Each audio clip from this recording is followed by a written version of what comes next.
Nishant. I come from Northeastern Space Applications Center. This presentation is on AI-driven, cloud-native, near real-time deforestation monitoring system that we have developed for Manipur. Uh, so basically what was the background of this whole story is that uh, Department of Forest, Government of Manipur, requested us to develop a AI-driven system so that they can monitor their any sort of deforestation activities that is happening over there. Because there's a lot of shifting cultivation that happens in the state of Manipur. Also, some levels of poppy cultivations also happen. Now, the challenges there are the terrain is fairly hilly in the region, and also the region is most of the time it is covered by clouds because being in the northeast region it has a high amount of persistent cloud coverage. So the traditional approaches that are basically built upon per pixel mapping and contextual single pixel mapping and rule based NDVI change detections, those don't actually work that effectively. We needed a single date change monitoring system, and then it had to be deployed over the period entire state of Manipur. And now to do this, what we did was we divided that into basically four objectives. The first one was basically to generate a temporal cloud-free mosaic composite for the entire state, and that was basically done a month-wise exercise. And then followed by that, we had to actually do an optimized label generation process because the labels are a critical factor here. We did not have the labels that are necessary to train the deep learning models, so we needed to build a strategy so that some sort of weak supervision techniques could be adopted to actually train our models, and then obviously detect the deforestation patches using the CNN architectures. Followed by that, we had to develop a decision support system that will help disseminate this information at the ground level so that officials at the ground level will be able to uh, collect data from field, send us a feedback. If it is positive, it reinforces the model. If it is not positive, we take it as a feedback and we basically update the model. So this is the overall study area. The entire study area spans across 77.2% is the forest cover. Out of that, 8.4 is reserve forest and others 23 is mixed forest. It is fairly hilly in region, and it is the major challenges are there that shifting cultivation is a big practice over there. A lot of zoom cultivation happens in that region. Data was being used for model training and comparison. Initially, we used Sentinel-2, Sentinel-1, and the forest boundaries information we got from the Manipur Forest Department, that is the division boundaries and the reserve forest boundaries. Now, this is like the overall high-level architecture. We call this framework as Forest Resource Analysis and Monitoring System, FRAMS. The overall high-level architecture is that you take a time series satellite image and you push it to the AI model for deforestation detection. And once you have pushed it to the AI model, the model would detect these deforestation patches and push it to the control room dashboard. Once this dashboard has this information, there's a maker-checker approval system also embedded in the dashboard. This one would basically push the alert to the ground level officials as a deforestation alert. At the end, what happens is the field level official would go there, go to the field, capture a photo, and send it back onto the control room dashboard. Now, this complete feedback loop helps us to either improve the model or reinforce the model. And overall, what we have here is the major functionalities is that some of the layers such as forest fire risk assessment and the land use information, ground truth information, and the predicted deforestation all are being visualized in a single platform. Now, overall, how did we go about training the model and what was the overall framework that we used? So that is where we implemented a very interesting weak supervision technique. So what we have here is you take NDVI at a particular timestamp. Then usually the labels were generated such that next two timestamps you have the information. You do a thresholding based operation to get some sort of a weak labels at that particular location. Then what we further did was greater than 5% of the deforested area, wherever the patches are there, those patches were only considered. So only the high confidence patches were only considered as labels. Rest all were ignored so that false labels are ignored during the training process. The whole training process included cloud-free mosaics generated for Sentinel-2 data. We use harmonized Sentinel-2 series of data sets from 2019, 2020, 2021. So like that 5 years time series data was being used. Then we also embedded additional parameters such as the spectral indices, and in some cases we also took some gray level co-occurrence matrices also into this picture, divided them into chunks of 128 by 128, and then pushed the model for training. We repeated the same process. We trained two models basically. One was a unit model, another a unit model with an attention rate. We kept it very simple. And similar process was also replicated for the Sentinel-1 series, and we wanted to see whether we get an all-weather monitoring capability also or not. So the thing is, as you can see here, it was this was the label that we had, and the label was not able to actually capture certain instances, but the model was able to generalize and capture those instances also where the deforestation patch was being detected. And we got a fairly good accuracy with this.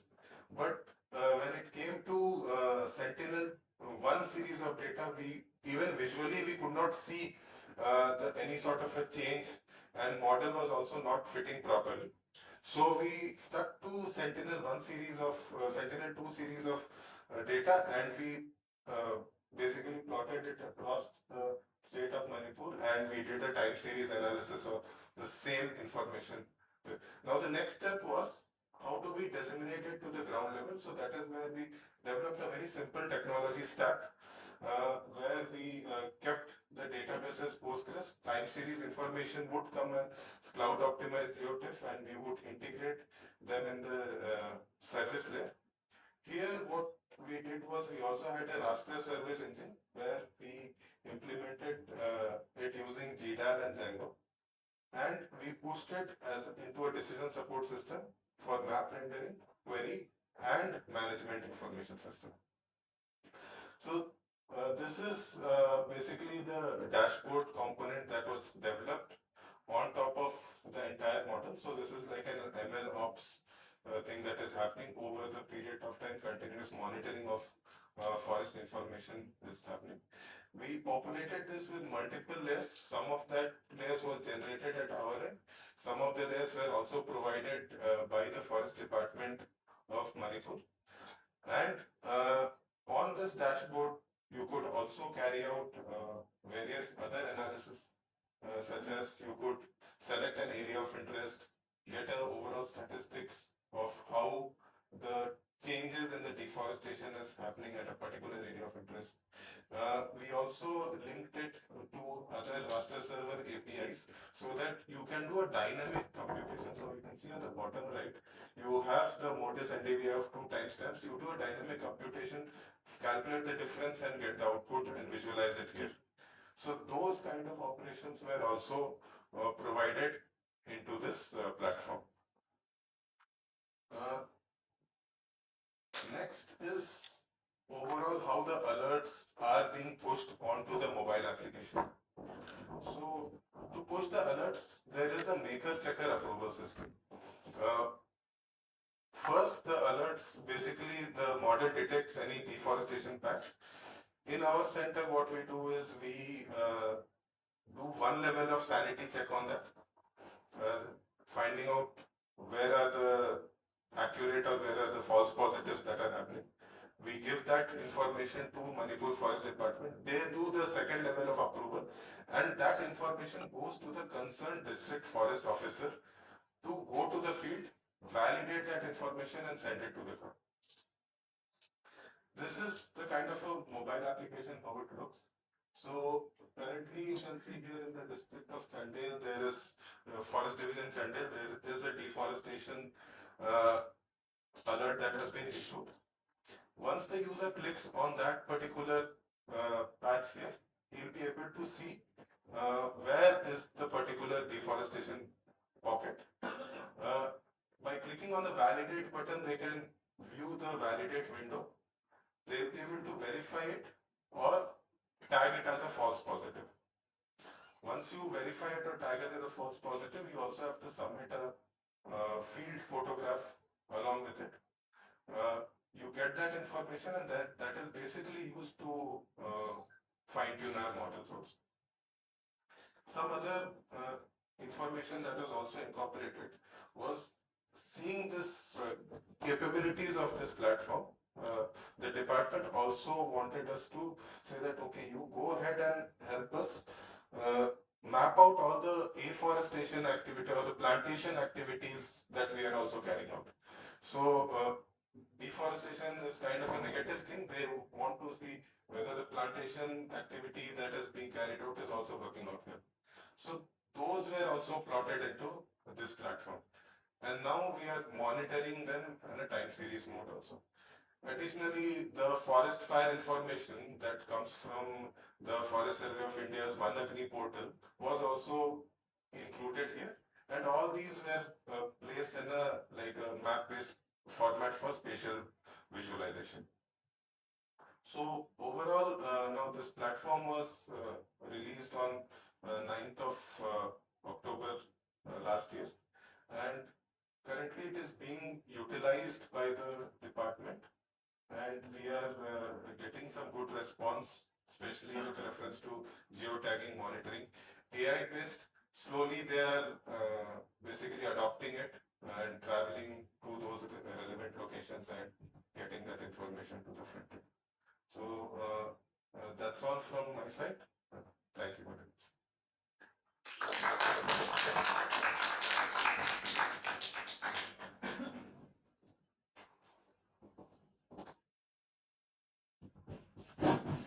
From audience.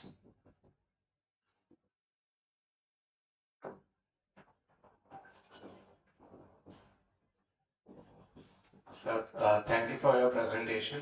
It was really interesting.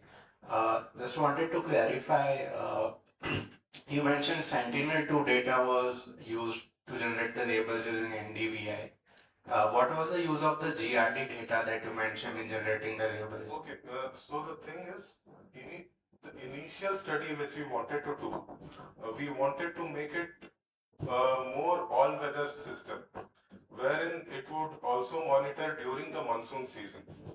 Okay, but during the overall course of the study, we found that the accuracy which we were getting from the Sentinel-1 information was not as per what we were expecting. We'll see what we can do with NISR, but right now it is with optical. Any questions, sir?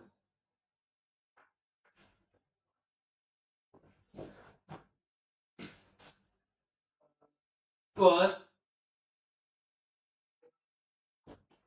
in the feedback loop, you said people go there and upload the photos which you use for ground truth. So how do you do it exactly? Like, So it's a fairly simple process, right? I have flagged a particular location using a model as deforestation. Okay, suppose if it is a false positive, person goes to the ground, actually validates it. I've asked him to go and check. If they're telling, okay, it is deforested, model is reinforced. If they're telling if it is false positive, I take that particular location and then I basically augment the labels over there and do a training exercise once more so that the model gets updated and does not generate more false positive for similar scenarios. okay.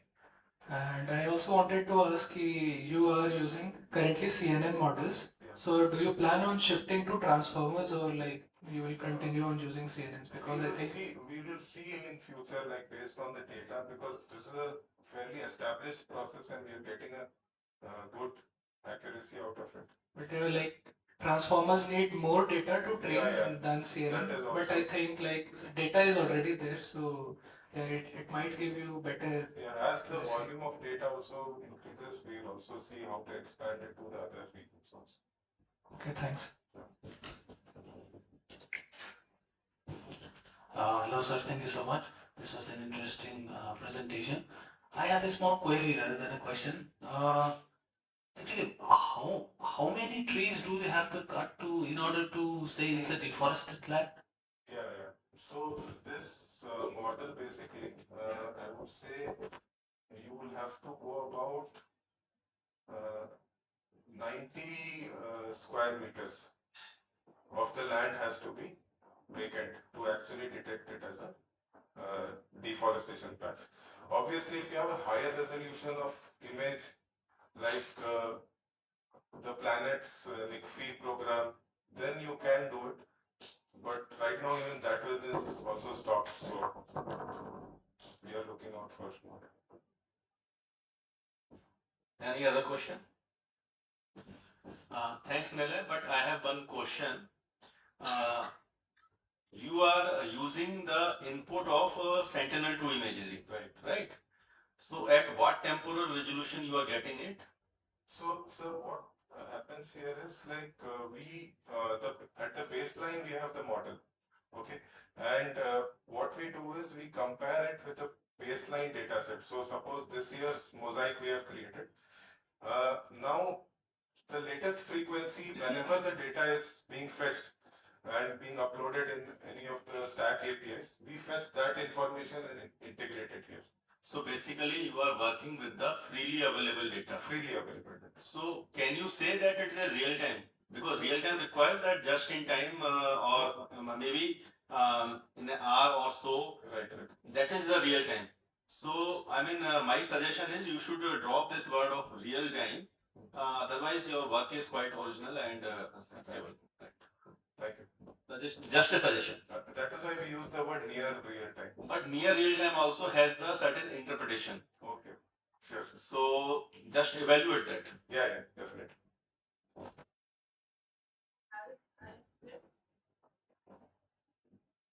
Sorry, thank you for the presentation. It's a very nice and relevant presentation. So the deforestation, so you were saying, if I understood it correctly, like the fire is happening because then you could also, let's say fire is happening, does it get integrated also in the models? No. There are two aspects to it. The forest fire information comes from the One Agni portal developed by FSI. Okay, that is a separate thing that is being either detected from models or SNPP satellites. Yes. Okay, this is a separate model. Okay, this one, this activity usually happens due to shifting cultivations. Okay. There's a practice of shifting cultivation where people encroach and actually try to cultivate some crops over there.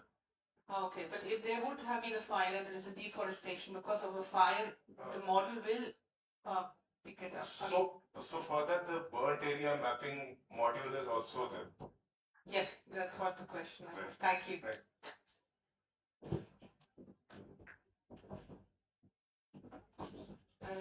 And thank you once again, Nilay. We can have the next speaker.